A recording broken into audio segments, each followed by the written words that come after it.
شاہین آفریدی تو انفٹ تھے. آپ کو شرم نہیں آتی آپ نے کیسے ان کو ٹیم میں رکھ لیا؟ بابر رضوان نے سیمی فائنل میں بڑے میچ میں پرفارم کر دیا، شاہین کا ریدم بھی واپس آ گیا. سب سے پہلے ان دونوں کے بارے میں اور شاہین کے بارے میں کیا کہتے ہیں؟ دیکھیں میں لوگوں سے اگر آپ میرے واٹس ایپ دیکھیں نا، تو میں اگر آپ کو دکھا دوں کہ کس طرح سے لوگ جو ہے وہ ان کے پیچھے پڑے ہوئے تھے کہ جی آپ کو کیا ہو گیا، آپ کو سمجھ نہیں آ رہی ہے کہ یہ لوگ جو ہے یہ نہیں چل رہے ہیں تو ان کو بدل دیں اور فلانے کو کھلا دیں، اور فلانے کو کیوں نہیں لے کے گئے، اور شاہین آفریدی تو انفٹ تھے. آپ کو شرم نہیں آتی آپ نے کیسے ان کو ٹیم میں رکھ لیا؟ تو دیکھیں کرکٹ جو بندہ کھیلا ہوتا ہے نا، پہلے تو اس کو یہ آئیڈیا ہوتا ہے بڑی جلدی سے کہ یہ ایک بہت ہی یونیک پوزیشن میں ہے پاکستان کے، اس کی اوپننگ پیئر جمع ہوا ہے. آپ کو یاد ہے ایک دفعہ ہماری ہیڈ لائنز لگتی تھی کہ جی 25 اوپننگ پیئر پاکستان نے لگا لیا، ابھی تک ان کا پیئر سیٹل نہیں ہوا. تو یہ اگر کہیں خدا خدا کر کے پیئر سیٹل ہوا ہے تو پلیز اس کو توڑنے کی کوئی ضرورت نہیں ہے. آپ کی فارم اوپر نیچے ہو سکتی ہے. آسٹریلیا میں نے اوپن کیا ہوا ہے یہاں ورلڈ کپ میں، مجھے پتہ ہے سب سے مشکل جگہ یہ اوپن کرنے کی. کوئی گیند ادھر سے نکل جاتا ہے، کوئی ادھر سے نکل جاتا ہے. سو میری جو سب سے بڑی اچیومنٹ ہے نا ابھی تک as chairman of the board, کہ میں نے کوئی اس ٹیم کے ساتھ پنگا نہیں لیا، کیونکہ مجھے ان پہ پورا کانفیڈنس تھا کہ یہ لوگ وہ کریں گے جو کہ عقل کی بات ہوگی. اور گھبرائے نہیں ہیں یہ بالکل. حالانکہ کوئی بھی ہوتا، بابر اعظم یا ٹیم مینجمنٹ میں، وہ کچھ نہ کچھ سوچتے کہ شاید ہاں یار یہ لوگ جو ہے وہ شاید ٹھیک کہہ رہے ہیں، ہمیں ہی کوئی غلطی ہے، مگر ایسا نہیں تھا اور بہت اچھی بات ہے.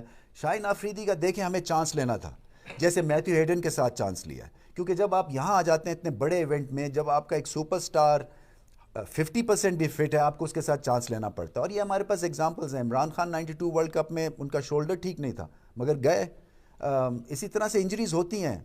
ہم نے جو پیچھے محنت کی ہے، شاید آپ کو اس کا آئیڈیا نہیں ہے کہ ایک اسپیشل ہم نے فزیو جو ہے وہ انگلینڈ سے بھجوایا ہوا ہے اس ٹیم کے ساتھ، صرف فخر اور شاہین کے اوپر، تاکہ ان کی نی کے اوپر توجہ دے سکیں.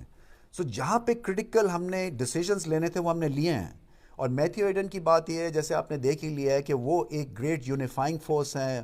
ان کی پریزنس ہے ڈریسنگ روم میں، اور ان کی پیپ ٹاک سے یہ ٹیم کھڑی رہی ہے. سو ان کا میں خاص طور سر پہ بہت محمد شکریہ ادا حارث کے کروں. بارے میں بھی تھوڑا سا بتا دیجیے. دیکھیں اس میں ایٹیچیوڈ ہے بچے میں، اس میں بہت فلیئر ہے، بہت ٹیلنٹ ہے.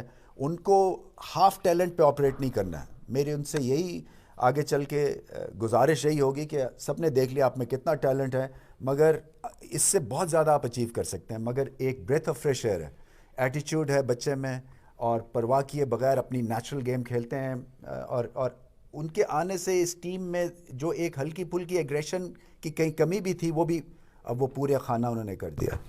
کھلاڑی سے بھی ملاقات ہوئی آپ کی، جی کیا آپ نے ان کو ایڈوائز کیا؟ بہتر کرکٹ بھی، چیئرمین بھی، اور آپ کو کھلاڑیوں کی باڈی لینگویج کیسی نظر آئی؟ ٹھیک ہے. دیکھیں میں نے دیا تھا 92 ورلڈ کپ فائنل کا، اور میں نے کہا تھا دیکھو وہ شارٹیسٹ سپیچ تھی 92 ورلڈ کپ فائنل کی. کیونکہ جو آپ نے کرنا ہے وہ آپ نے کر لیا ہے.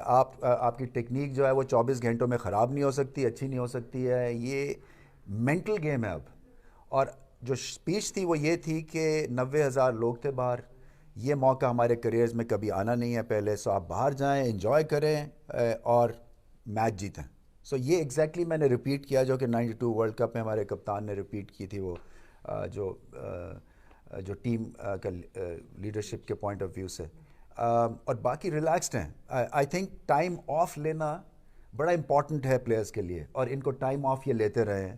اس لیے کہ اتنا زیادہ کئی دفعہ آپ مینٹلی اور ٹیکنیکلی فزیکلی انگیجڈ ہو جاتے ہیں اس گیم میں کہ آپ کو سمجھ نہیں آتی ہے کہ ٹائم آف لینا کتنا امپورٹنٹ ہو جاتا ہے، یہ پریشر آف. تو بیلنسڈ ہے، ہنسی خوشی مذاق کر رہے تھے ماشاء اللہ سے. اور امید یہی ہے کہ کڑاکے دار مقابلہ ہوگا، کیونکہ فائنل میں جب آپ پہنچ جاتے ہیں تو پھر مقابلہ 50-50 ہو جاتا ہے. چاہے کوئی فیوریٹ ہو یا نہ ہو، مقابلہ 50-50 ہے. لاسٹ اجاز نے ابوبکر رمیز بھائی، حارث کا پوچھنا تھا، اور 92 جیسے ریپیٹ ہو رہا ہے، ہر بھی بات کر رہے ہیں کہ تاریخ جو ہے وہ دہرائی جا رہی ہے.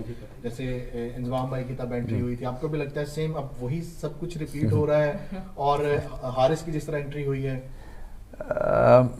دیکھیں چیزیں تو ویسی چل رہی ہیں. اینڈ اگر ویسا ہو جاتا ہے تو مجھے تو یقین نہیں آئے گا. مطلب میرے لیے تو یعنی کہ ڈریم کم ٹرو ہوگی، کیونکہ اتنی سملیرٹیز ہو رہی ہیں. اور کسی وجہ سے دیکھیں یہاں تک یہ ٹیم پہنچی ہے. میں نے یہ بھی کہا اس ٹیم کو کہ کوئی مقصد ہے نا، یہاں تک آپ پہنچے ہیں. اور اپ سوئنگ میں ہمیں پتہ ہے کہ پاکستان ٹیم سب سے خطرناک ہوتی ہے. جب فارم لگی ہو, جب پیک کر رہے ہو. اور یہ میں نے کہا ہوا تھا جب 92 میں بھی اگر بات کرتے تھے نا کہ جی آپ کیسے جیت گئے, ہمیں اتنا سیلف بلیف اور کانفیڈنس تھا کہ اس وقت چاہے وہ 15 کے ساتھ کھیل لیں ہم نہیں ہار سکتے ہیں. وہ ایک ایئر آف انوینسیبلٹی آ جاتی ہے, ایک سیلف بلیف, کانفیڈنس آپ کا کہیں سے کہیں چلا جاتا ہے, کیونکہ آپ کو اوپر والے نے اٹھا کے یہاں پہ لے دیا ہے, پھر آپ پیچھے نہیں دیکھتے ہیں. وہ جو ایک آپ کو چاہیے ہوتی ہے نا پش, وہ آپ کو مل جاتی ہے.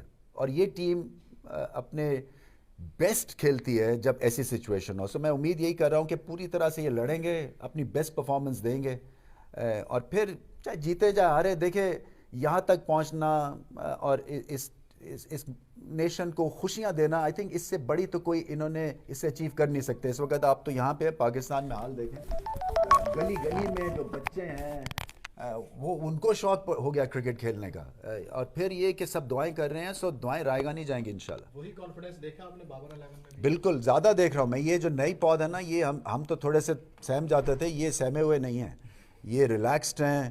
یہ اندر ٹینس بال کرکٹ کھیل رہے ہیں, ایک دوسرے کو باؤنسر کر رہے تھے, کوئی بیٹھ کے کوئی گپے مار رہے ہیں, بالکل ریلیکسڈ ہیں. ایسے ہی ہونا چاہیے.